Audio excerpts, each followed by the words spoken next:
We should make out before he gets back. So we're just naked when he comes back. Yeah. So stupid. He's like, what you been up to? What's up, metal and heavy music fans? I'm here with Forgemaster Metal Reviews, and we are going to rank modern metal bands.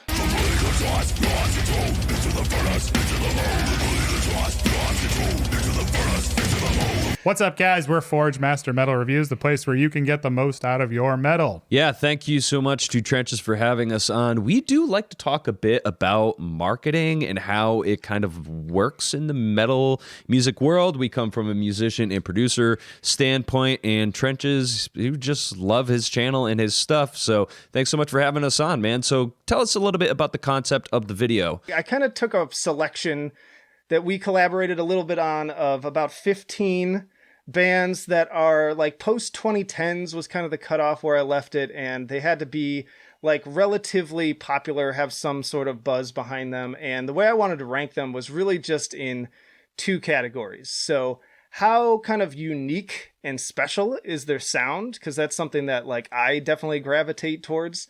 And then the other one is how successful are they in their marketing strategy, if they have one at all? We just start off with one of the more unique bands on this entire list, I would say, and that is Zeal and Arter. And so at the time of recording this, they have just dropped a new album, their self-titled album.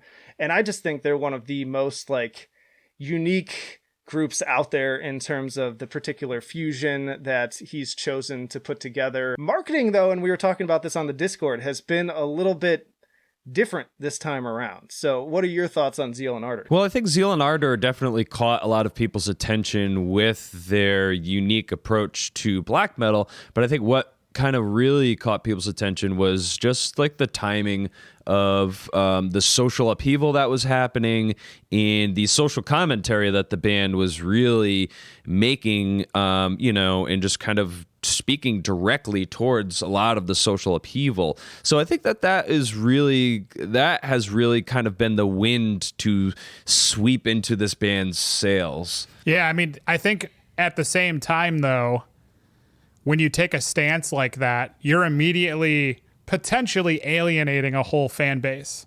Yeah, potentially like half of your audience. Right, right. I mean, which is a ballsy move.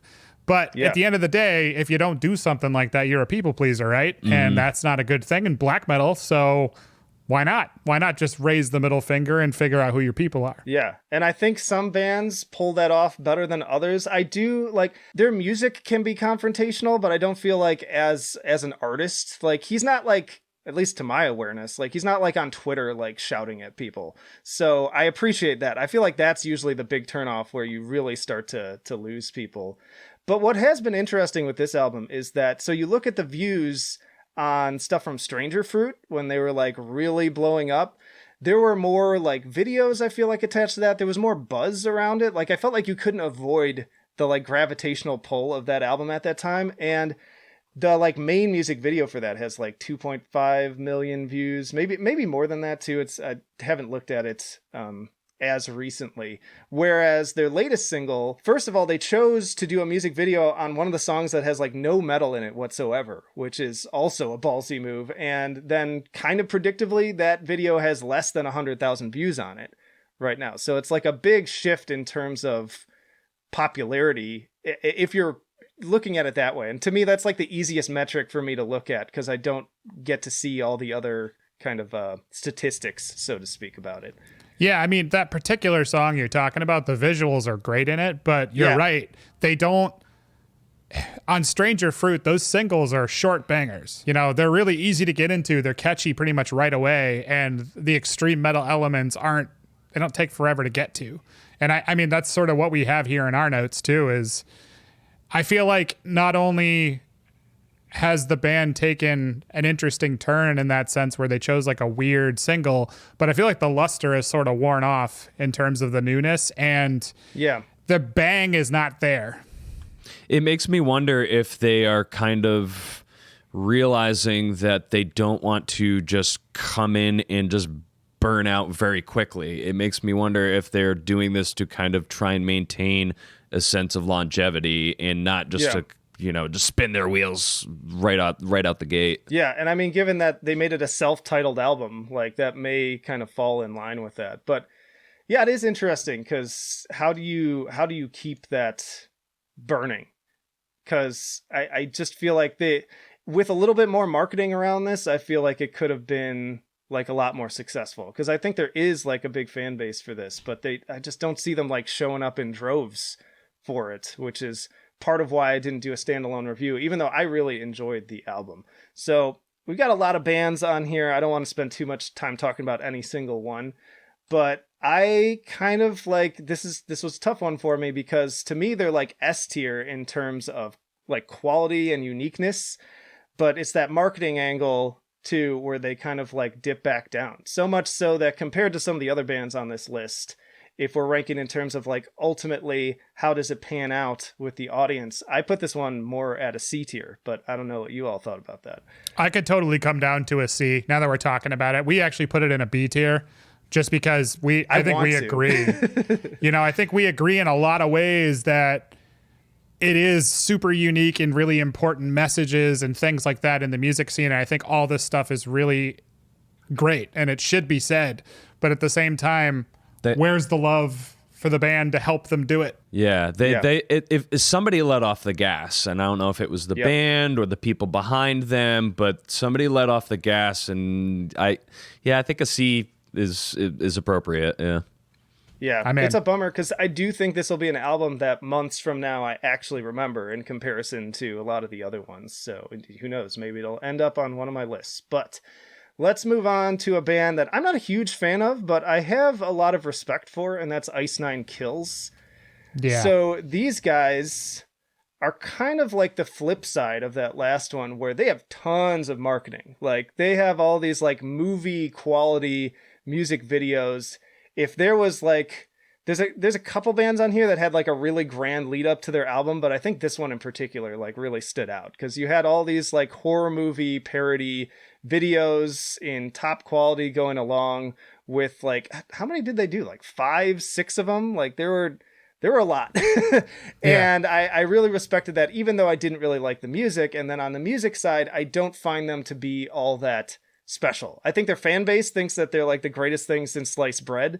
But to me, who has listened, since high school to a lot of like metalcore and then also stuff that they're influenced by from like the rock scene, it's nothing particularly unique. There's plenty of like horror themed bands too. So yeah, what are your thoughts on Ice9 Kills? I think honestly, we're not the demographic here at all. Yeah, I think that's totally fair. And that's completely fine. I think the demographic here is, 16 to 24-year-old people, and the people who are going to the Hot Topics and going to the mall and going to shows and things like, not that we don't go to shows, but I feel like this is one of those entry/gateway bands that's going to get people into metal. And it's really important to have those because that's going to grab them into the scene and it's going to get them listening to other things and realizing why it's important. And 100% agree with you. Music is average at best, but holy shoot. I don't know if we're allowed to swear average on your at best, channel. Cringe at worst. Yeah, I would say that merch game is like a breathing dragon, and they also have like full interaction with their fans. Don't they have like their own app? Yeah. I did not know that. No, I think that's do. wild. I think they do. And then again, if we're judging it by like views, like dang, like just damn, y'all, like they're kind of killing it. So I can't hate on them for that. Yeah. And the fans are definitely diehards. Like there were none too happy with me when I made some negative comments. I feel like I wasn't even that harsh too overall, but you were not.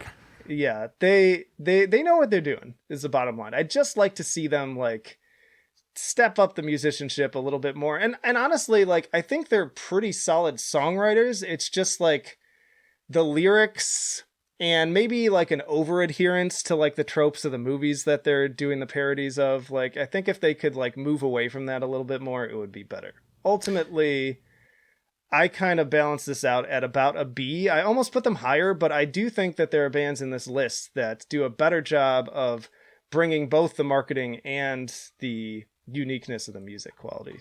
So I had them as a my B. thought. Yeah, I think that's a pretty fair point, just because their merch game is just exponentially, more efficient. And, like, I barely even know who, like, I could barely name you a Ice9 Kills song, but I know what to expect, like, when I see, like, the name of the band and, like, their fans and stuff like that. So I think it's perfectly said. It's a gateway band. I think people in about 10 or 15 years that are going to say, I started with Ice9 Kills, are going to be moving on to maybe more extreme stuff. So, yeah, no, I think a B tier is fair. Yeah, I'm with you.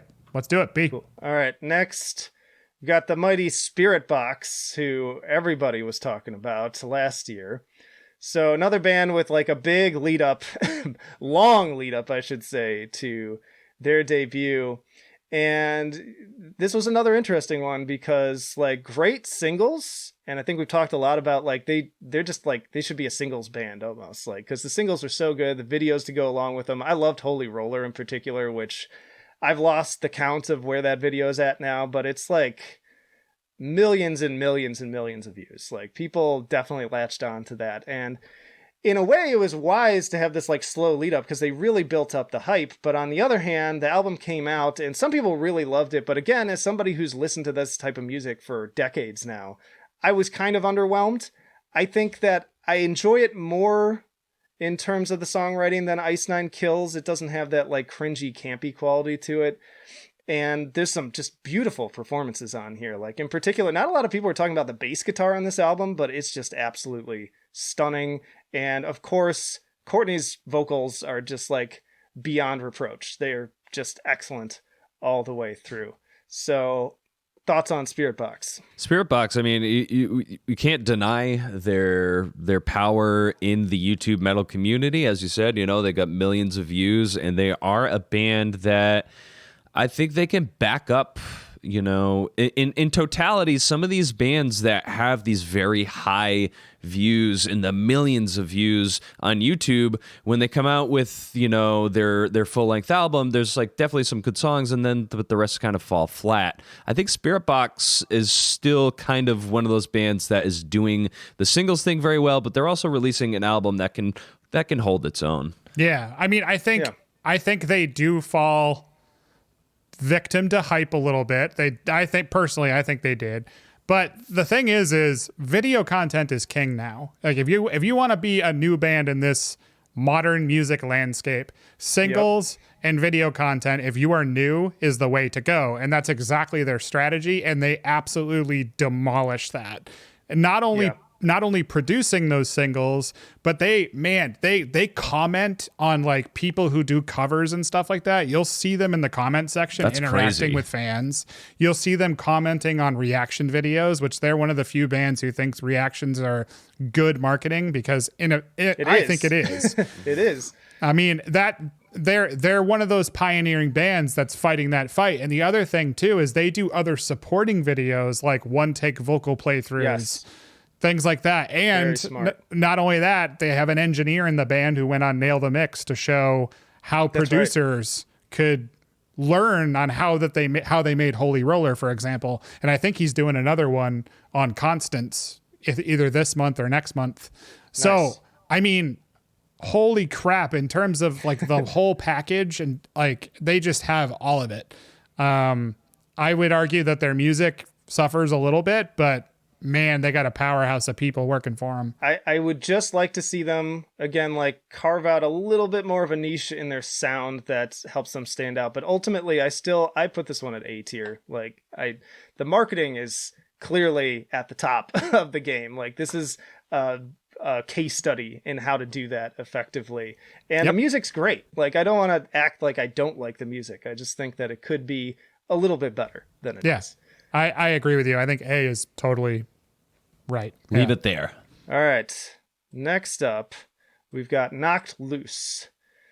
So Knocked Loose band, love them. Like just they hit hard like a fucking sledgehammer every time. I think that they're like playing a little bit with experimentation too on this latest EP that they dropped. I love that they did the full movie for that. And I feel like that's a big step up for them too, because they've never been a band that had like the biggest marketing strategy. But when I saw that, I was like, oh, this is a new era, I think. I think they're ready to like take things to the next level beyond the arf arf. So what are your thoughts on Knocked Loose? I think you hit the nail on the head, man. The fact that they're really starting to take things seriously in terms of, I mean, the production on that EP is one of the best I have heard ever, you know, and you could tell that they're just up in their game. And you're right. The fact that they did a video for that whole entire release it's a cool art piece. You know, that must have been an awesome project to work on. It's something to share. And people are like, wow, look at this. Someone wrote a music video that's like over 20 minutes long. You know, that's not easy.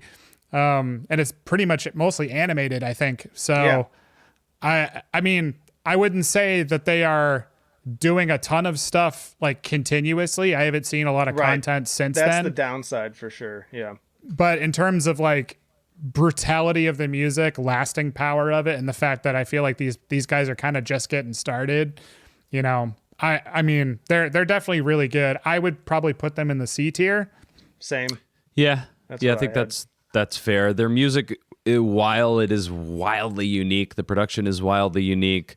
They definitely did something cool with the full video, but I think that just they could probably splatter us with a little bit more content. Totally. And I'm always on the fence about the strategy of ninja dropping things, because that can sometimes work out, but that's sort of what they did with this EP. And I don't think that, I think a big band can pull that off, like Limp Bizkit, for instance.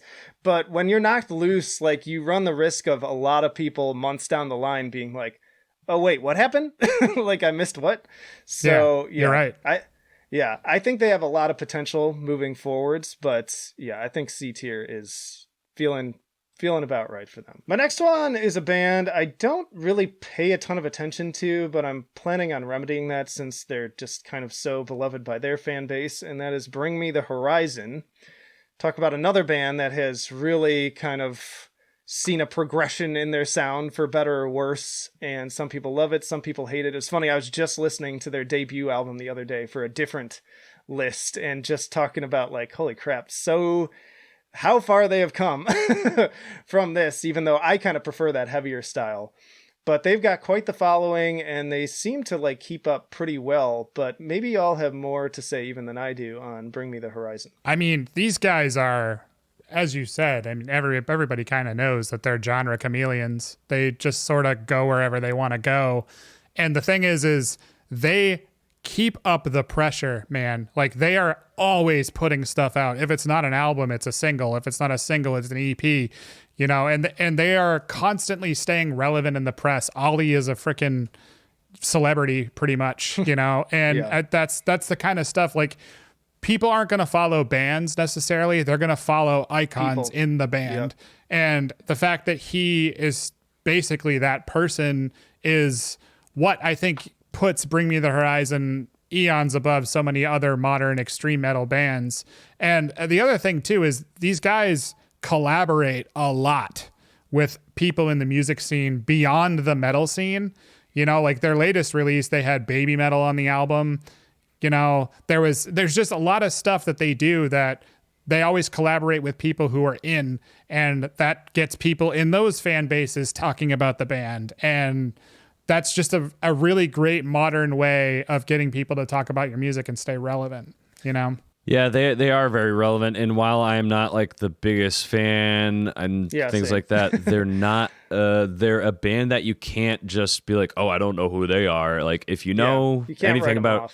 Right, exactly. If you know anything about extreme metal, then you know that they are just, you see their merch, you see their videos, you see their names. It's, like you said, you can't write them off. So, I don't know, man. What do you think? Do you think that they deserve a pretty high up on the tier list?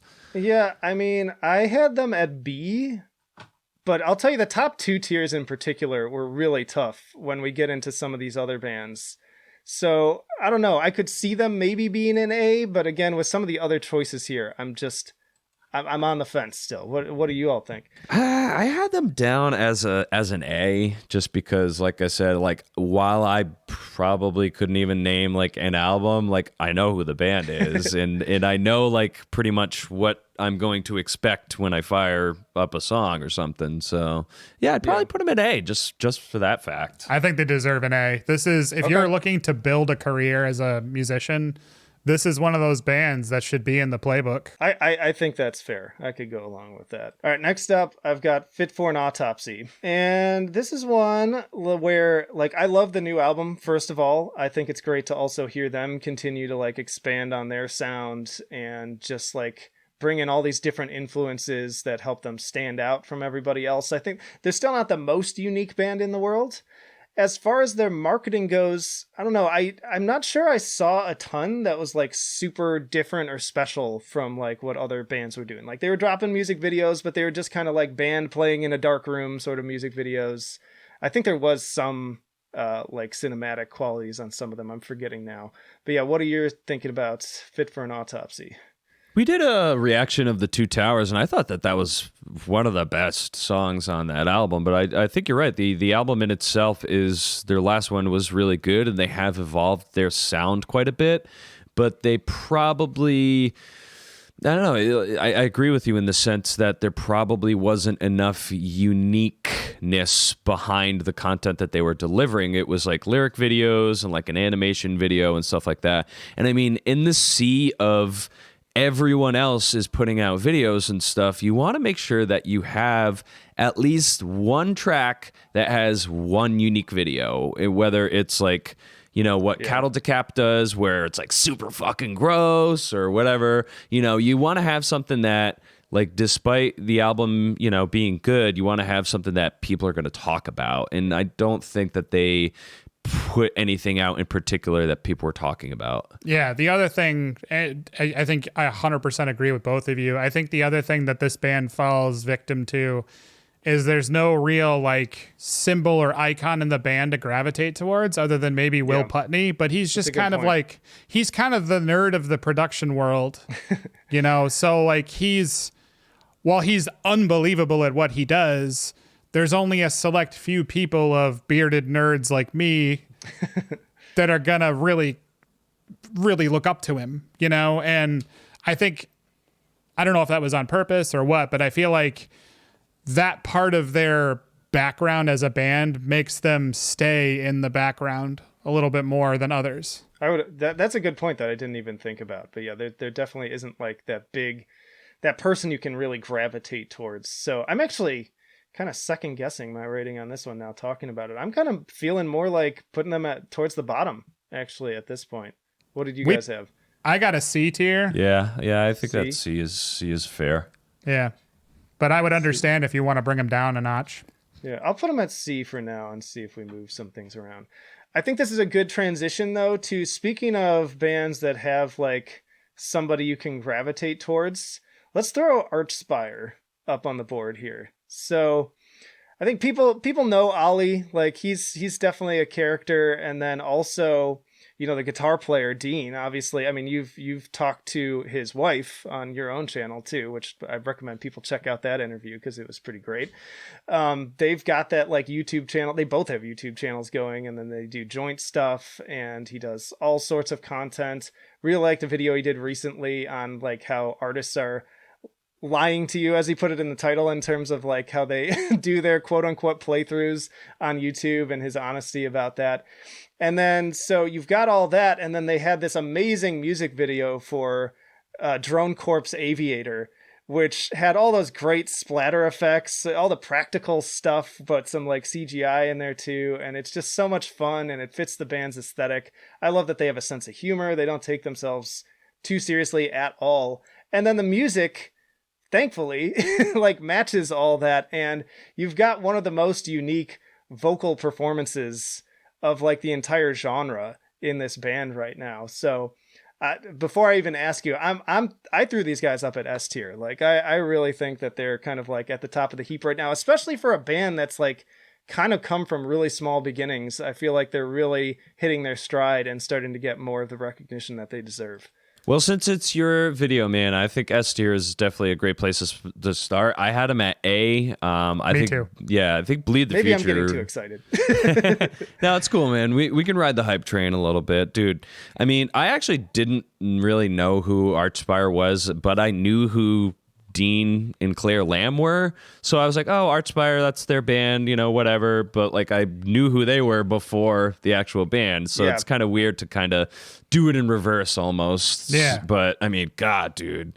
And I'm glad that you recognize too, man, that like this is a band that came from humble beginnings. Like I think somebody left a comment the other day. They were like, oh, Archspire's been doing this for 10 plus years. And it's like, yeah, but nobody knows. Nobody knew who they were. Nobody. Just goes to show again that the quality of your I think I hear so many musicians complain too about like their music is good, people will like it. I'm like, yeah, people probably would like it, but if nobody hears it, then it ain't worth shit. So you got to have a strategy to get it out to people. Yeah, you got to look at the stats on how much music is uploaded to Spotify alone per day.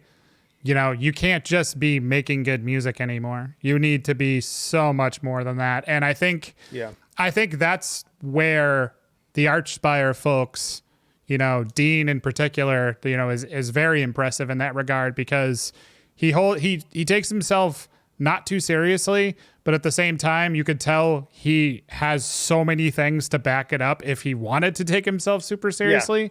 Yeah. A lot of people gravitate towards that humble nature. And I think that's one of the reasons why people look up to this band. And there's so much in Bleed the Future that is just top tier that makes it, one of the best metal albums, period, in tech death. Absolutely. So I would go A tier here, only because their performance, their videos aren't in the millions of views like other people. Yeah, I think that's fair too. And I was even looking back at my notes, and I actually had them in A tier. I think I just got excited talking about it again. Yeah. So A tier sounds fair. All right, let's move on to Shadow of Intent. And I ruffled some feathers with this one because I just was not all that thrilled with the new album. I felt like it was kind of I think the orchestration, especially since they got the person from Flesh God Apocalypse, like helping with that, like that element really stepped up. But I felt like the rest of the band kind of took a back seat on this album. And especially like this is a band where you've got the front man that people like, because Ben's been really smart about we talked about collabs earlier. He's on like everyone's track. I've been calling him like the DJ Khaled of deathcore. But like, I don't know. I feel like he didn't give like his best performance on this album, and it just came off as a little bit generic to me. I love the band. They're also one where, aside from those collabs that lets you know who Ben is, I don't see the band doing a ton of marketing, but you can correct me if I'm wrong if you've seen more on that. Well, first of all, they're one of the few bands on this list out of everything we have that actually have their own YouTube channel with, 70,000 subscribers. Yeah. So that alone, right, that alone is pretty monumental for a deathcore band. I don't completely agree with the performance comments you have. I understand why you would say that, but I personally loved the new album. I do agree that, maybe some of the earlier albums that they put out had a little bit more intensity in terms of vocal performance. But I think this particular album was more on the romantic side. And I think that was deliberate.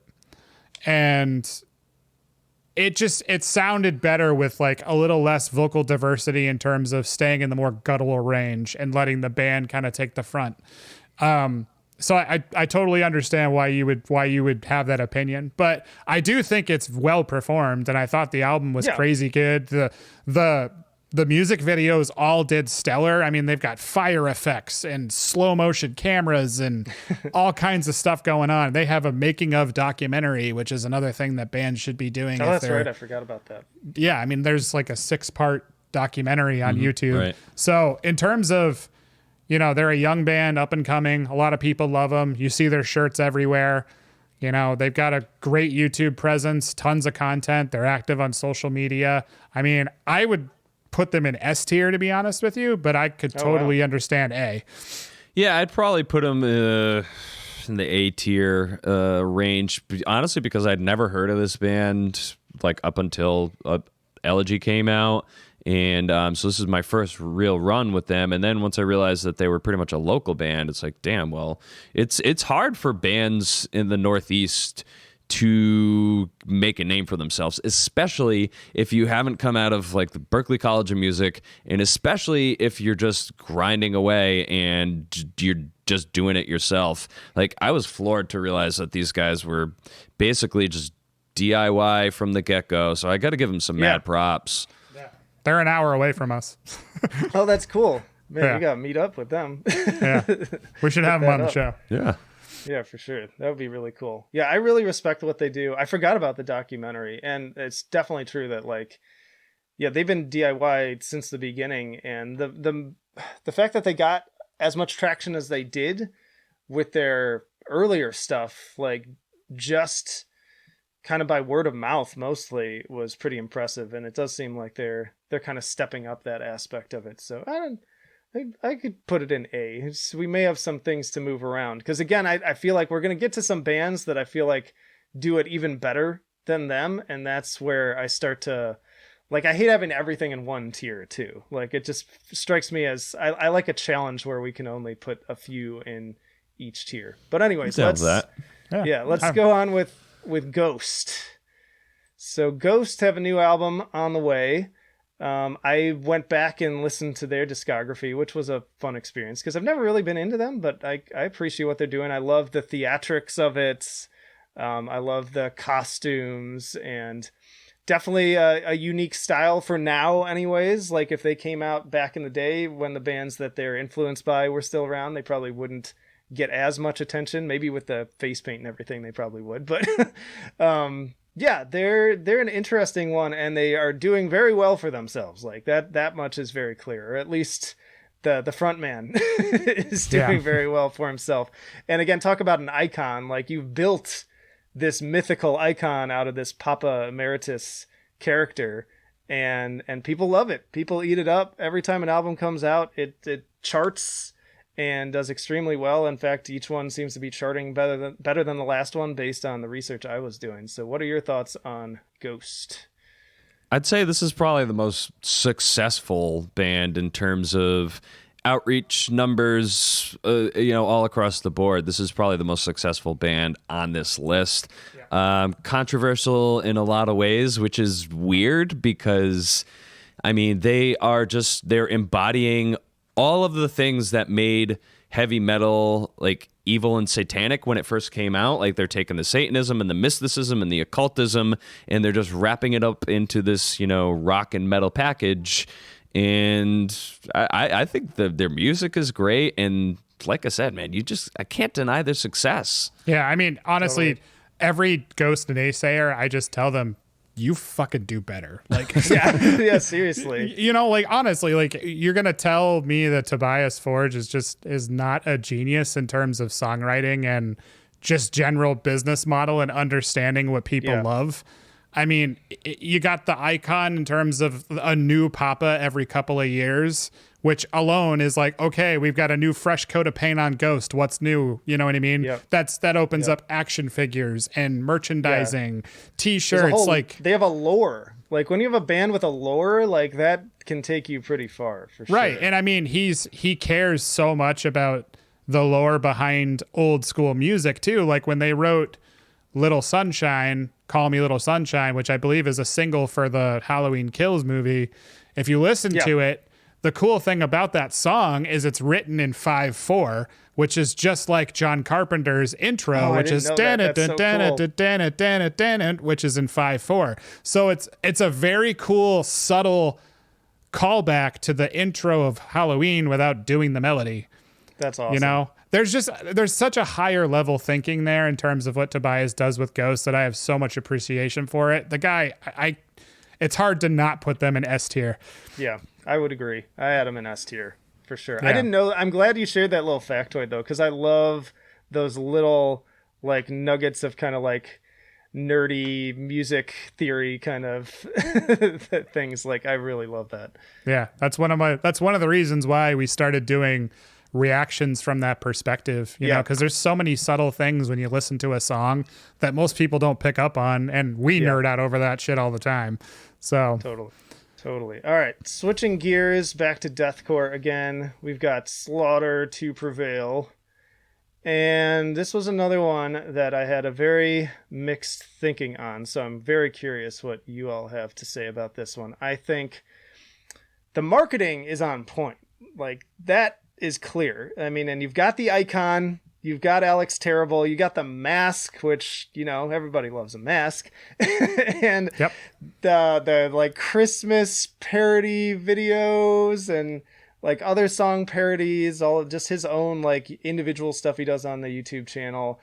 That Baba Yaga video hit so hard too. Like I was not a Slaughter to Prevail fan, and then I saw that music video and I was like, oh fuck, I am so in right now. Like I was 100% sold. But the album came out and it kind of sucks.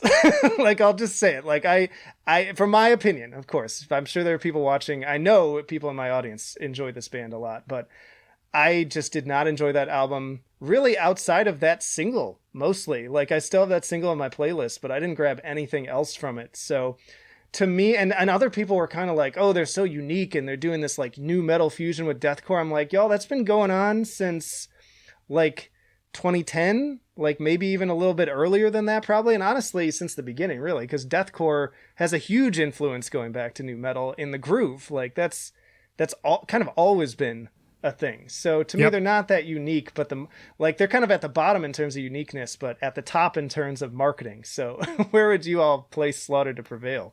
I mean, in terms of, you have to say when they're on, they are fucking on. Oh, yeah. I'd love to see them live too. You know, that's the hard part about this conversation in terms of their uniqueness, because I feel like all it really is, honestly, is the fact that the band is new. And you really need, as a band, when you're playing with people, you need time. You really do. You need time to figure each other out and figure out what works and what hits hard and what doesn't. And when a band blows up like that, the expectations are so high for the entire debut album to be great, and that's just not going to happen. You know, and you just need the band, you need to give the band time to be like, okay, Demolisher killed it, Baba Yaga killed it, the rest of the album is kind of meh. Okay, we need to lean into those tropes and make sure the next album is like that. We have to give them those cycles before we really judge them on what they're capable of. I by no means think that they're like a bad band now. I just didn't care. It feels like growing pains for sure. Yeah, and that's the perfect way to put it, is growing pains. But there's no denying that Alex Terrible's videos are highly shareable, and everybody is like, who the hell is this Russian spawn of Satan, and how can I hear more of his music? And that's what's working for them. Yeah, I totally think that Alex Terrible is just the personification of like what like a Russian bear metal vocalist sounds like, you know, and the dude he is something that, you know, I can see, you know, young angry teenagers really latching onto that character of this jacked dude covered from head to toe with tattoos with his AK-47s and blood.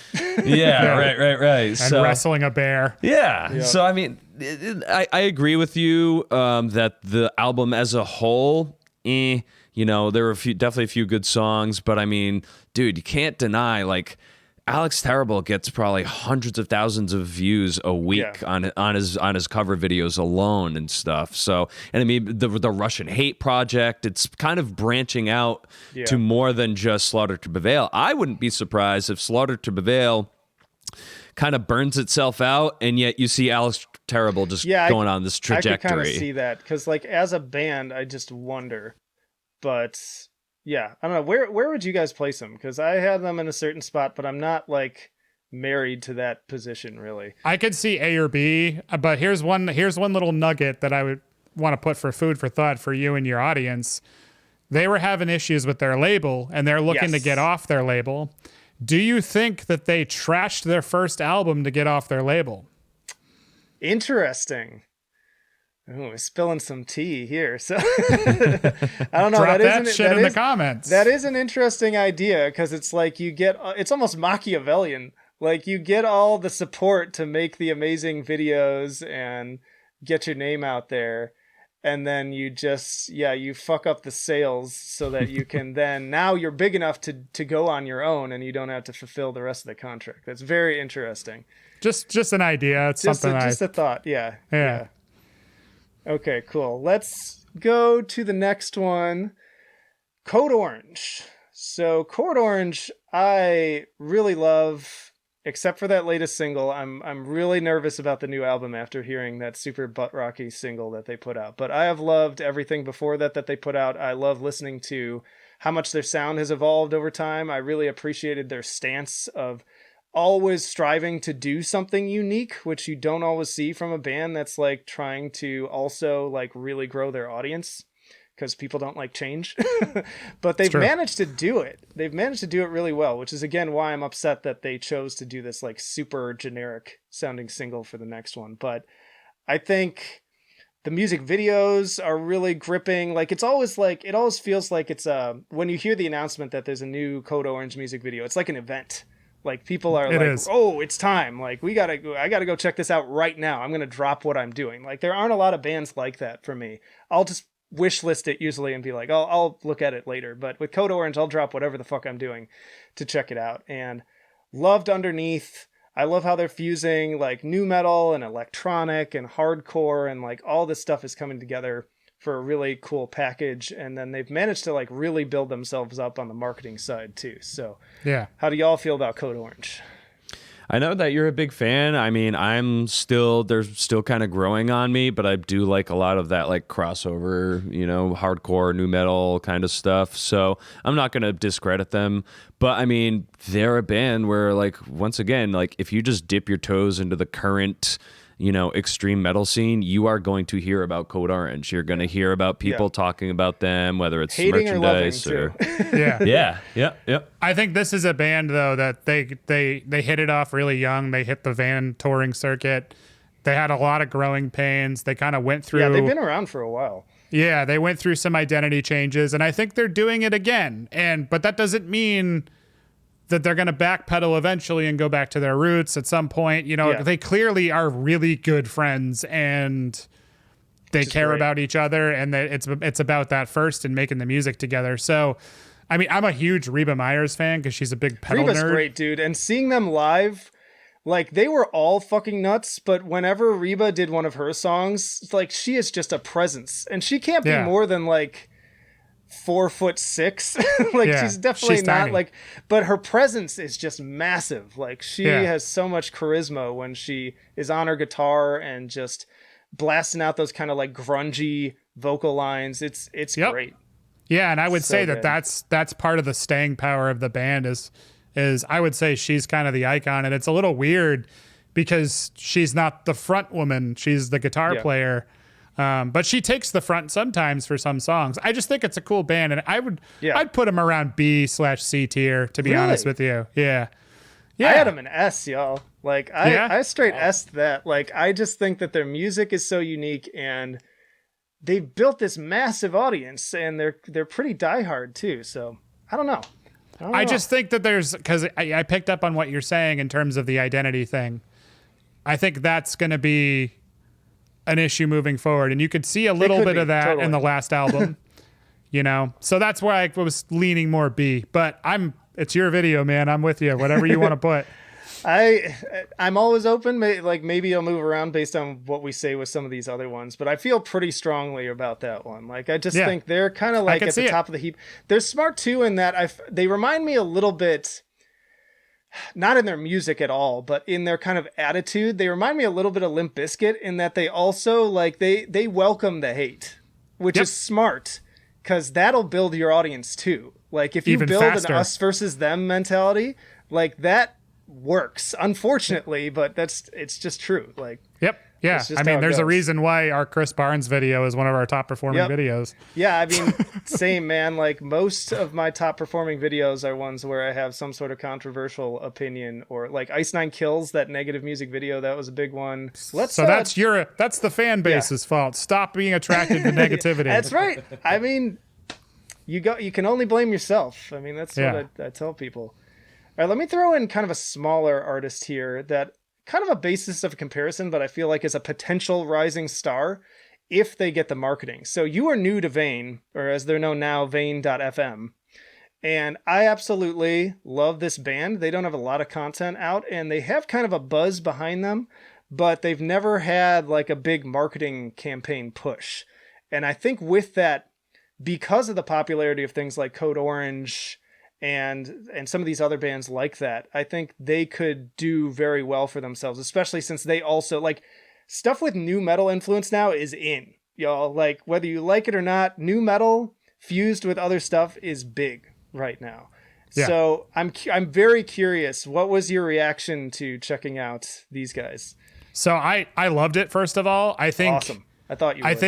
I love the Dillinger vibes are great. Plus it's produced by Will Putney. Very mathcore influences too, for sure. There's a lot of weird noise and stuff going on in there, which is great. And it's like I said, produced by Will Putney. So I'm going to be nerdy about it, but I feel like you're right. I feel like with the right marketing team and the right decisions there, I think the band could go far, but it's not just about good music. They need something other than mathcore Dillinger vibes, because that was already done. And also the hype for that genre has kind of gone down. Yes. And a big gaping hole was left when Dillinger hung it up. So I've been feeling like maybe there's room for somebody to fill that hole. I don't know if these guys have the capability to do that, though. I feel like Dillinger's big gaping hole, that sounds dirty. I feel like that hole was really apparent after Dillinger went more mainstream / modern. And Vayne FM especially is leaning more towards extreme. So I'm not sure if they're ready to meet that commercial market yet of the masses. But I agree with you. Yet. I think if this band matures things a little bit more, does a little bit more video content. They've only had one video in the last month, and the last video they had before that was 2 years ago. Yeah, the previous album, which is a killer fucking album, y'all. Check out Arizona. That whole album slaps. Yeah. So fucking hard. So, I mean, I hate to do this to a band that you're so hyped on, but I put them in D tier only because it's not fleshed out yet. Yeah, this would have been a band that absolutely would have been on the touring circuit with, all those huge tech and mathcore bands back in the mid 2000s. But it's hard now to make mathcore that people are going to latch on to. So you really do. You have to have something either highly unique musically and or highly unique artistically too, which I still think they're trying to feel out. It sucks having to go through a name change, going from Vayne to Vayne FM isn't really over for that. Yeah, I mean it's not the worst name change. It's not like Idle Hands to Unto Others where it's like completely dramatic, but yeah, no, I think D tier is fair, but it's definitely a band that people should be keeping an eye out. Totally.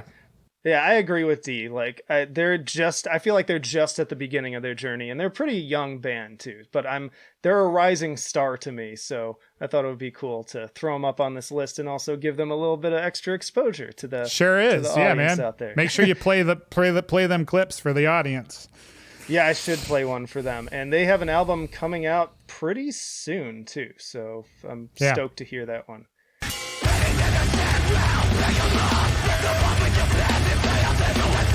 All right, I'm going to throw up on the table now. That doesn't sound throw right up either. On the table. Yeah, I'm going to put up one of your recommendations here, which was a band that I've been aware of for a long time, but never really checked out, and that's Eskimo Callboy.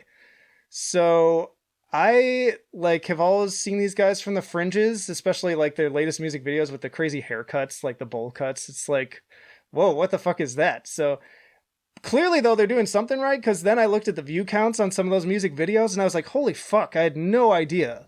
These guys are kind of killing it, but low-key to the point that I am, just outside of that orbit or whatever, but I'm definitely planning on checking them out more. So you probably have more to say about them than I do. Yeah, I mean, Eskimo Callboy are interesting because they've been around for, over 10 years. But I feel like we're really just now in the past couple of years starting to hear about them. They've been a part of that pop punk / scene circuit, metalcore circuit for a while, but then they sort of turned into this Weird Al metalcore fusion that made their videos highly shareable. And that's the thing, is they went for comedy and things that are just completely over the top. And if you watch those videos, the production is absolutely stunning. It's nuts. Oh, that reminds me of another band I should have included on here, but maybe I'll mention them after you finish your thought. Yeah, that's okay. But that's the thing, is like, if you make something that is shareable, that's the biggest component of success here. And sure, their music is not really groundbreaking. I kind of equate them to Gwar in a lot of ways, where like the music's not good. Yeah, Gwar meets Rammstein. Yeah, but like if you see them live, it's probably a fucking blast because it's very visual and intense. But they're going through some flack right now because of the word Eskimo in their name. Yeah. So we'll see what happens there. That could hurt things a little bit since, their name is tarnished. But what do you think?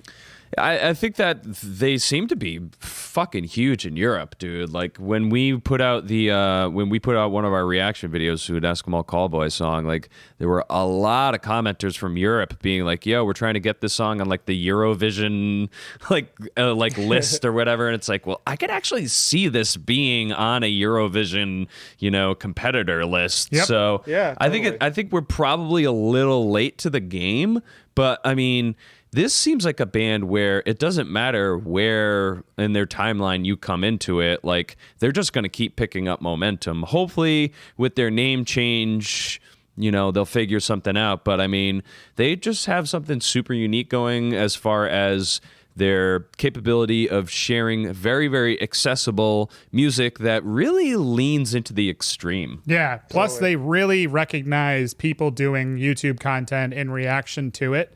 You could tell that they're making videos to watch the reaction. So they do like all kinds of stuff on their YouTube channel where they watch reaction videos and then compile things together of like, people picking up on really cool things, like little Easter eggs they put in their videos, wondering if people saw it, things like that. So there's this cool little cult community that the band has, and they're very active with their fan base. I would put them honestly in S tier just because they kill it so much. And every single they put out, they have a merch design setup that just sells out. So yeah, they're doing something right. I mean, they have millions and millions of views. Like, how do you compete with that? Yeah, I was shocked because I'm like, oh, these guys, they'll probably be like kind of mid-range. And then I looked at those counts and I was like, holy shit, like that's insane. Yeah. The band I want to give an honorable mention to that I should have included on here is The Armed. Because talk about another band that their music is super unique and continues to get more and more unique over the years. Like, check out their last album that had all these like noise rock and grunge and like a lot of 90s influences on it, I feel like. And then they made music videos for almost the entire album, and they are high production music videos. I mean, they had one album, I think it was 2 albums ago, they got Tommy Wiseau to be in the music video. And he literally just sits on the ground and presses play on like the jukebox, and he like holds the jukebox, and that's the video. But it's just like so like you're like, what the fuck is this? And it's just amazing. And then they have other ones where there's all these like bright colors, and it's very almost like Wes Anderson on like LSD kind of stuff going on. They made a whole like movie to accompany the last album that got played like at some theater too. I got to see a screener of it. It's very like David Lynch in between the songs. Like there's this weird kind of avant-garde storyline going on. They got a big, like, not a big actor, but like a known actor to like play the kind of quote unquote lead in it. And they're just so cool. Like I would put them pretty high on this list too, even if they haven't quite gotten the traction yet. But yeah, I'm not familiar with their music, but I'll check them out. Yeah, man. Yeah, I'm super intrigued. Yeah, definitely check out. It's The Armed, ARMED. Right. Fantastic. They started off as kind of like a pretty typical kind of like hardcore metalcore band, and now they're like I describe them as like an art house hardcore band. Like it's very interesting.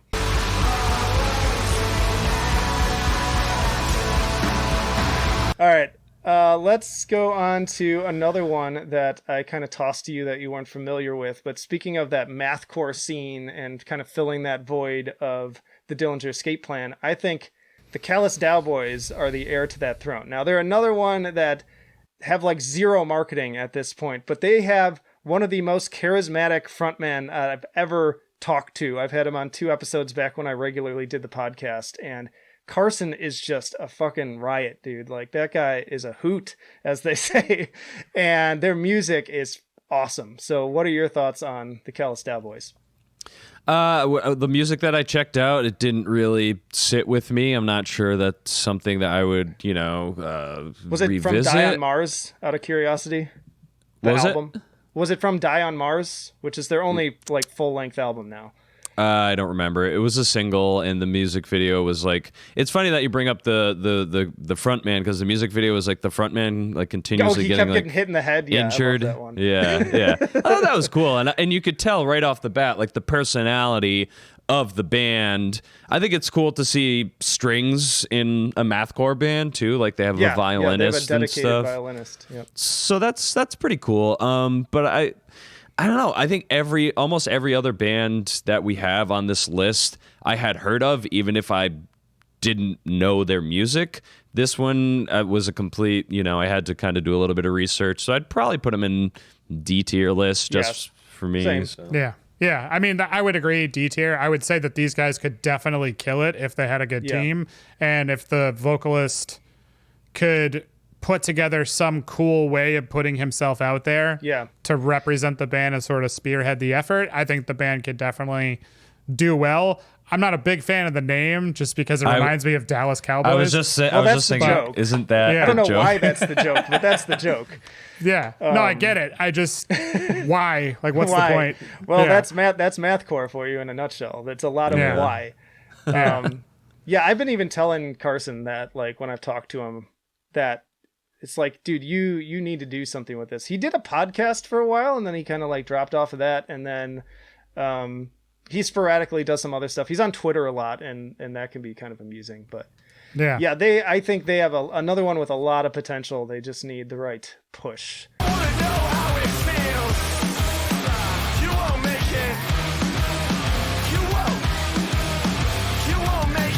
Let's jump into, I know we're running low on time here, so let's throw up a big one that needs to be on here. Jinjer. I'm just going to say it. I'm going to put Jinjer at S tier. Like, I think they've got the marketing and the music. Now, again, I was critical of that last album because I thought that the vocal lines on that were a little bit kind of like all over the place. It didn't really pull it all together for me, but they've done something right because, again, like they've built up that audience very strong, and that was definitely like a top performer last year. I'm willing to bet if we looked at record sales kind of in this realm, like that would be a pretty high one. What are your thoughts on Jinjer?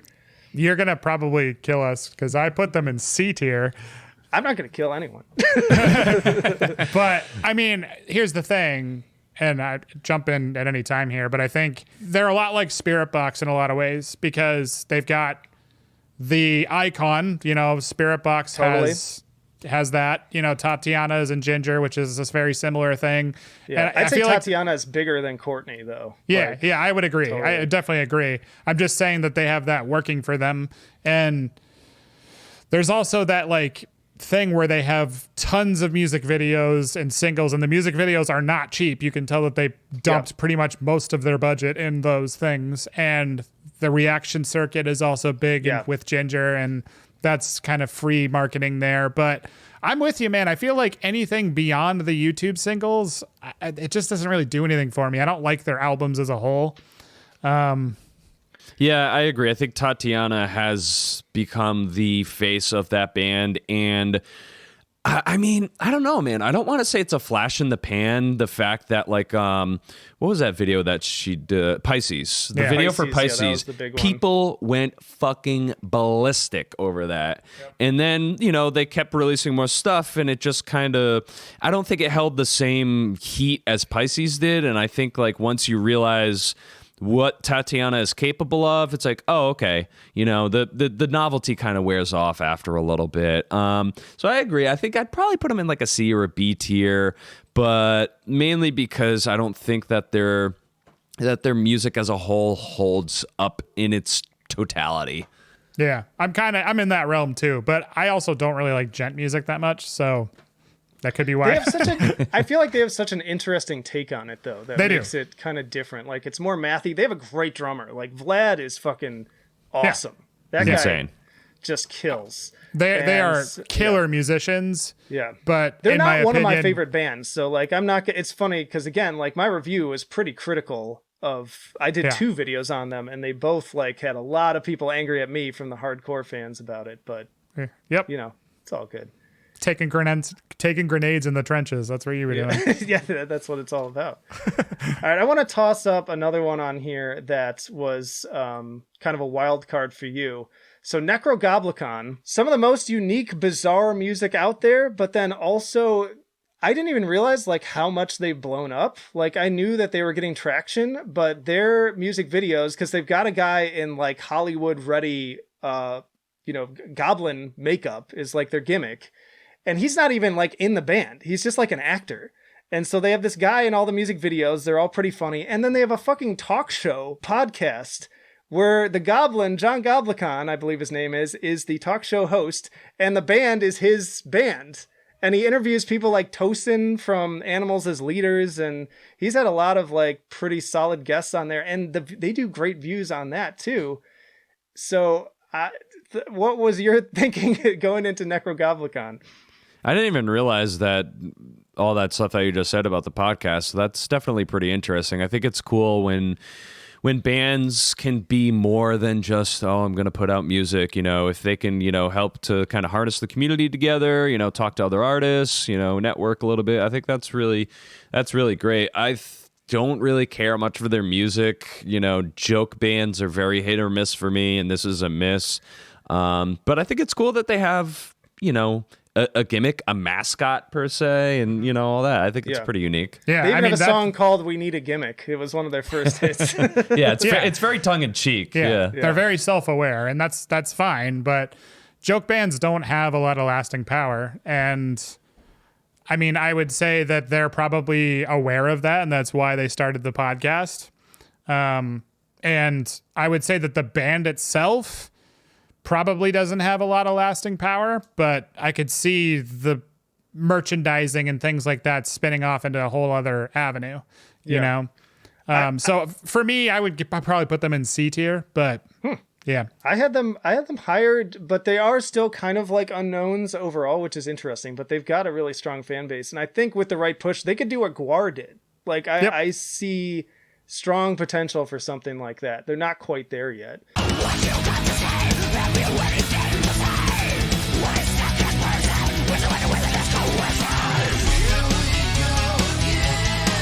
I have Periphery on here. I was going to put them at S tier. What do y'all think about that?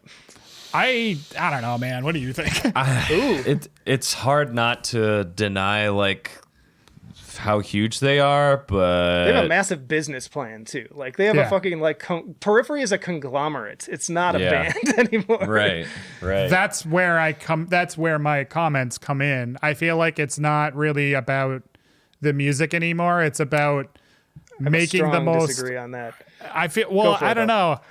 To me, it's like you see more online about Nolly Get Good drums and samples and things like that, and you see more about Misha's guitar teaching course and mastery course and his pedals, and you see drum groove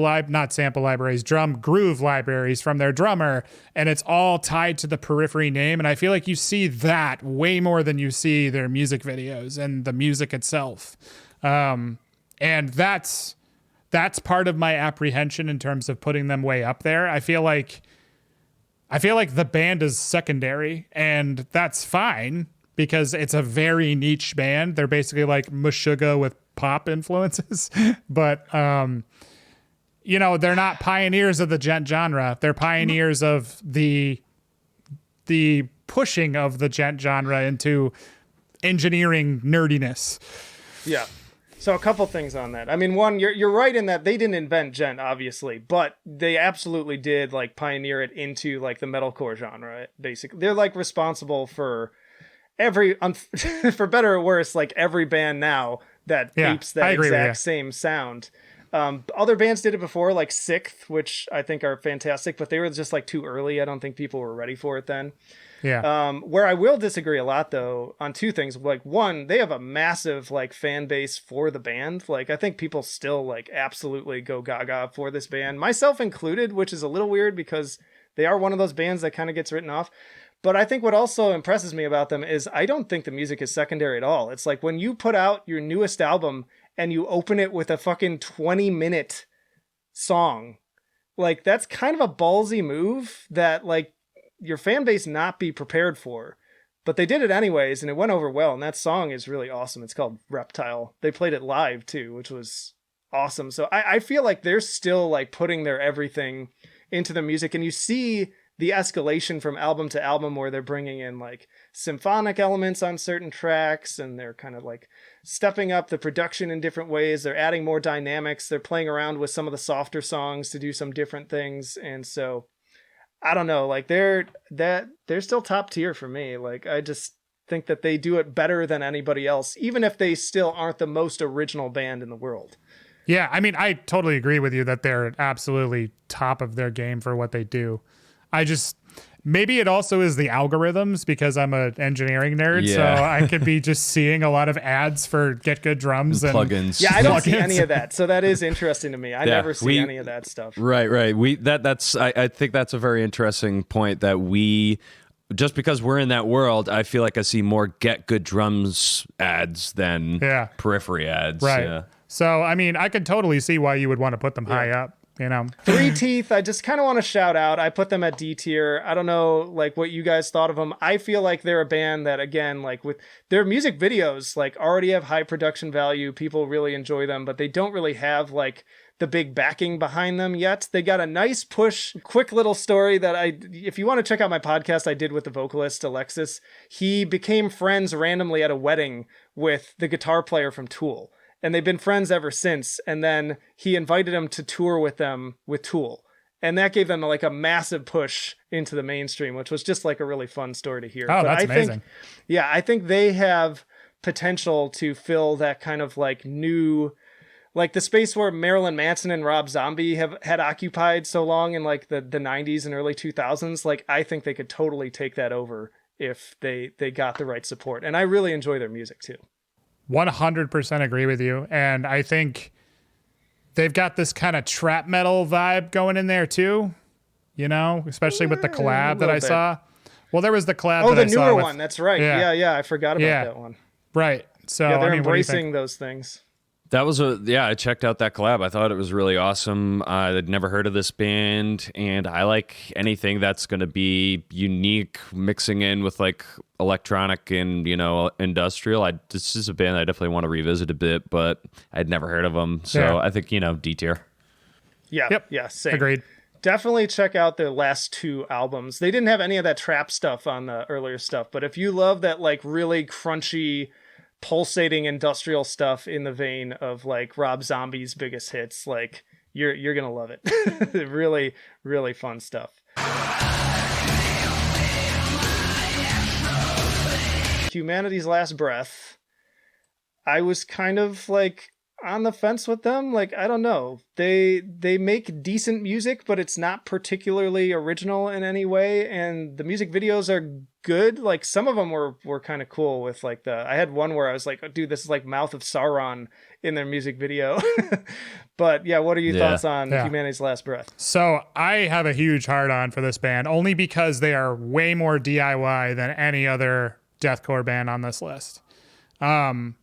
I mean, they do a lot of the stuff themselves, which I have a ton of respect for. And out of a lot of the deathcore bands that I've heard, I mean, I know you said that they don't sound that original, but to me, who has like the production ear, there's a lot of super subtle things that happen in the music that is very atmospheric, you know, and I think that puts them in a totally different environment. I do think that some of it gets a little tired after a little while, but I mean, they are, to me, one of the most exciting bands. I mean, their merch game is on point. They have a ton of artists that work for them that do a lot of like little tarot cards and random inserts and things in their albums, which is really cool. But they are huge in the reaction community. And not only that, Buster Odholm of Odholm Audio has been on Nail the Mix a bunch of times, just showing how he mixed their music. And he is probably top 5 best engineers right now in the game. So I mean, what are your thoughts? Yeah, I mean, I think that probably B tier. I agree. Would probably put them at, just because, I think that they have a very, like you said, unique atmosphere in the death metal, deathcore vein. I think we say this every time, but stop using Marius Lewandowski's fucking album covers, please, for the love of God.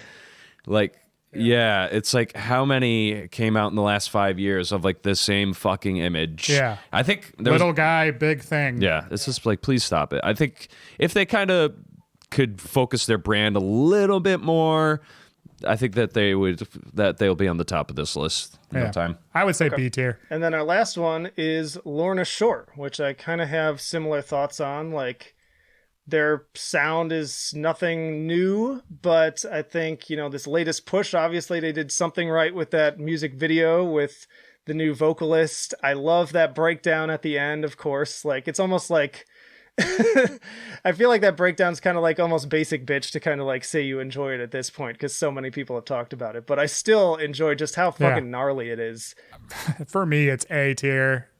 I don't particularly love the band, but I do highly respect them. And To the Hellfire, I don't actually like the mixing on it like at all. I think it's actually pretty terrible, just because there's all these like impact sounds all over the place and it's kind of squashed. But in terms of the performance on it, though, is insane. It's absolutely insane. And you wonder when you listen to it, is Will really that good? And the dude comes out with a one-take vocal playthrough on fucking YouTube with just him doing every single range live without taking breaths. I mean, the fact he just went out and said, fuck you guys, I'm just going to do this, and killed it, is just, that to me, that puts this band a step above a lot of other bands. And he himself is kind of an icon. Potential, and become one. He's on that trajectory. I mean, he's on all kinds of like, he's been on talk shows. He's been on like the reaction channels and stuff like that. He's been on all those as like an interviewee and things like that. I mean, they just understand the new landscape of modern music, and they've been on Nail the Mix. That's another cool thing, that they're a huge band. People want to know how the hell they made the music. And, what do you think? Yeah, I mean, I don't really, they don't blow me away like with their uniqueness, but I do think that they are tapping into this evolving deathcore scene, which is, implementing a lot of tropes from the black metal scene, from the new metal scene, and just kind of fusing everything together, which is really nice. Like we've talked about earlier before, like we think like when we watch a lot of these like playthrough videos, like we think like, oh my God, like they're actually doing that on the guitar or the bass. And a lot of it is probably doctored.